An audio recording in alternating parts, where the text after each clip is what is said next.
नमस्ते, मी शैला किचनमध्ये तुम्हा सर्वांचं मनापासून स्वागत. आज आपल्याला पुरणपोळी बनवायची आहे. तर त्याच्यासाठी आपल्याला लागणारं साहित्य आहे. गूळ आपण किसून घ्यायचा आहे आणि जेव्हा आपण डाळ शिजायला ठेवणार तेव्हा हळद, मीठ आणि तेल टाकलं. 4 ते 5 शिट्या करायच्या. मग नंतर त्याच्यामध्ये आपण जायफळ किसून टाकायचं पाव चमचा.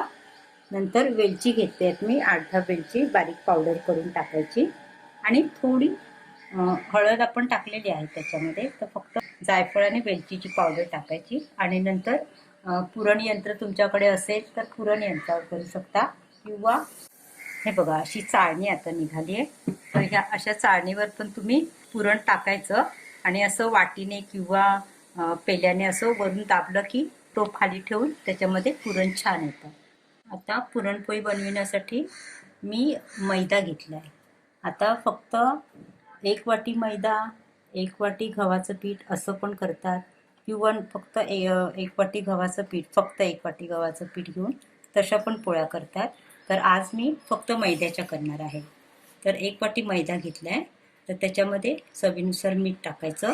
नंतर तेल टाकायचं 2 चमचे आणि मग पाणी वापरून ते घट्ट मळून घ्यायचं आणि नंतर 3-4 चमचे तेल टाकून मळून झाकून ठेवून द्यायचं एखादा तास आणि मग नंतर आपण पुरणपोळी बनवायची.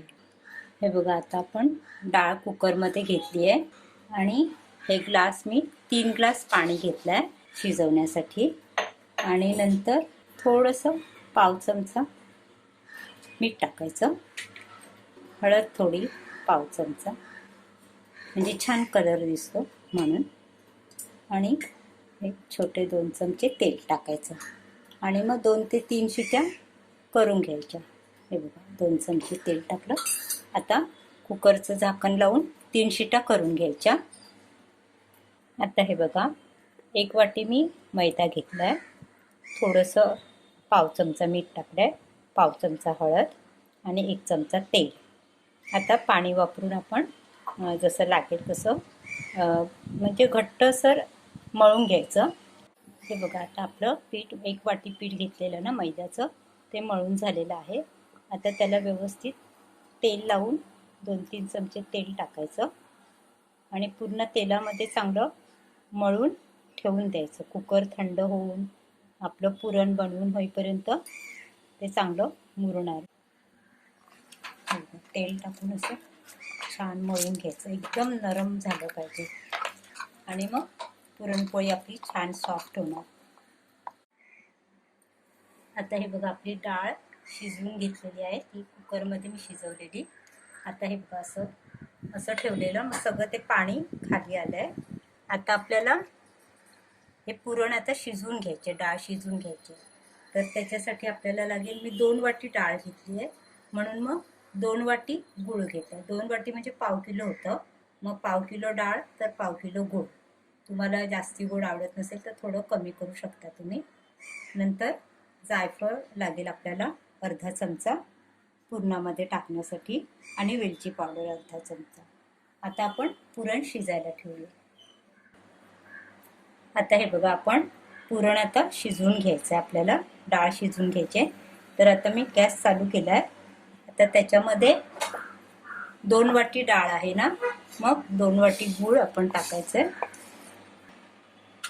नंतर अर्धा चमचा जायफळ पूड आणि अर्धा चमचा वेलची पावडर. आता हे चांगलं पुरण आपण मिक्स करून घ्यायचं, गूळ विरघळेपर्यंत चांगलं परतून घ्यायचं आणि मग गॅस मोठा ठेवलाय मी.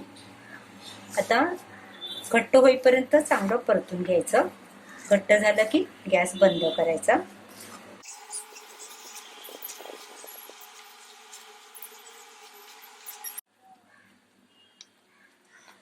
हे बघा आता पुरण आपलं शिजतंय चांगल्यापैकी. घट्ट झालं की मग आपण गॅस बंद करायचा आणि डाळ मऊ शिजणं खूप जरुरी आहे. एकदम नरम शिजली पाहिजे, हाताने दाबून बघायची. एकदम नरम शिजलं, समजा नाही शिजली तर परत गॅसवर ठेवून परत शिजवून घ्यायची. पण नरम शिजायलाच हवी, तरच पुरण आपलं छान होतं. हे बघा आपलं मिश्रण आता सुकलेलं आहे. मी गॅस बंद केला आहे. हे बघा, आता खाली टोप घेतलाय, टोपावर ही चाळण ठेवली आहे पुरणाची आणि पुरण टाकून घेतलंय आणि असं पेद्याच्या साह्याने दाब द्यायचा की मग खाली पुरण निघतं. आता हे बघा, आपण पुरण वाटून घेतलेलं आहे. मला पाहिजे तेवढं मी घेतलं आणि बाकीचं फ्रीजमध्ये ठेवून दिलं. आता हे आपण पीठ चांगलं तेलामध्ये मळून घेतलं होतं ना, मग त्याचे आपण आता असे गोळे करून घ्यायचे. आता हे बघा, मी तांदळाचं पण पीठ घेतलंय आणि मैदा पण घेतलाय. तांदळाचं पीठ लावून लाटलं ना तर सोपं पडतं लाटायला आपल्याला. आणि इथे मी रुमाल लावलाय बघा, पोळपाटाला रुमाल लावून घेतला, असा मागे गाठ मारली आणि असं पिन लावलंय, इथे गाठ मारली. असं रुमाल लावला की आपल्याला लाटायला सोपं पडतं ना, म्हणून. मग आता हे असा गोळा करून घेतला की मी तांदळाचंच पीठ वापरणार आहे.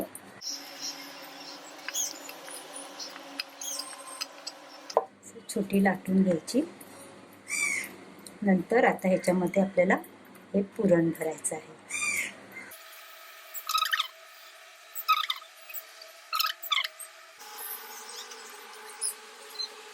आणि लाटताना पण एकदम हलक्या हाताने लाटायचं, जास्त प्रेस नाही करायचं.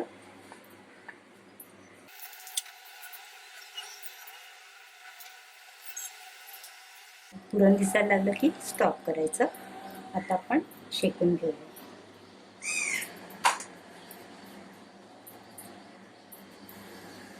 मी तवा गॅस कमी करून ठेवला होता, आता मी मोठा केलाय.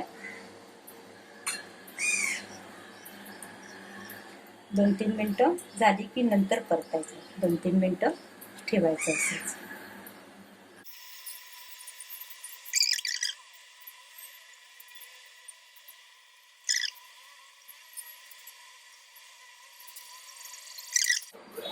आणि ताटात काढल्यानंतर आपण तूप लावायचं.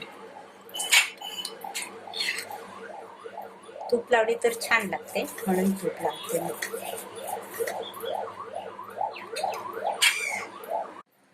आपल्या पुरणपोळ्या तयार आहेत. ही रेसिपी फक्त मैद्याच्या पिठाची माझ्या आईची आहे, तर मी ट्राय केलं आहे. आणि बघा तुम्हाला आवडतं का. हे बघा, तुम्हाला ना मोडून दाखवते. बघा किती सॉफ्ट झाली आहे. हे बघा, एकदम सॉफ्ट झाली आहे. अशी छान एकदम सॉफ्ट होते. फक्त मैद्याच्या पिठाची. गव्हाच्या पिठाची पण छान होते, पण ह्याची अजून सॉफ्ट होते मैद्याच्या पिठाची. माझी रेसिपी पुरणपोळीची तुम्हाला आवडली तर लाईक करा, शेअर करा, सबस्क्राईब करा आणि बेल आयकॉन दाबायला विसरू नका. थँक्यू.